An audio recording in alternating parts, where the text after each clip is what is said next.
ரொம்ப நாளாக இவர் தான் தேடிட்டு இருந்தோம். நம்ம அந்த கரை எடுக்கிற லிக்விட் வீடியோ போடுறப்ப நிறைய பேர் கேட்டீங்க, ஃபோன் எடுக்க மாட்டேறான்ட்டு. அவரை மறுபடியும் திருத்துறைப்பட்டி நெல் திருவிழா பார்த்தோம். அவருடைய கான்டாக்ட் நம்பர் தரேன், கால் பண்ணி பேசுங்க, வேண்டவங்க வாங்கிக்கோங்க. இது கரை ட்ரெஸ்ஸில் கரைப்படுதில் அதெல்லாம் எடுக்கிறது. துணியை அப்படியே ஈரமாக்கிக்கிட்டு கரமில் அப்படியே லிக்விடை விட்டுட்டு அப்படியே ப்ரெஸ்ஸை வச்சு அப்படியே கரையை தேய்ச்சி எடுக்கும். ட்ரெஸ்லையெல்லாம் இந்த மாதிரி டீ கரை, காப்பி கரை, இந்த மாதிரி வாழைக்காய் கரை, ஆயில் கரை, ரத்தக்கரையெல்லாம் இருந்துச்சுன்னா கரை இருக்குன்னா கரமில் அப்படியே ட்ராப்பாக விடணும். அப்படியே கரமில் லிக்விடை விட்டுட்டு ப்ரெஸ்ஸை வச்சு அப்படியே கரையை தேய்ச்சிட்டு அப்படியே ட்ரெஸ்ஸை வந்து வாஷ் பண்ணிக்கிட வேண்டியதான். இந்த மாதிரி ஒயிட் ட்ரெஸ்ஸில் போட்டுடலாம், இந்த மாதிரி கலர் ட்ரெஸ்லையும் போட்டுடலாம்.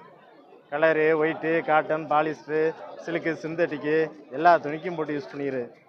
இந்த மாதிரி வேஷ்டி சட்டியிலையெல்லாம் இந்த மாதிரி குழந்தைங்க யூனிஃபார்ம்லையெல்லாம் இந்த மாதிரி இங்கு கரை, கிரீஸு கரையெல்லாம் இருந்துச்சுன்னா கூட கரமெல்லாம் அப்படியே லிக்விடை விட வேண்டியதான்.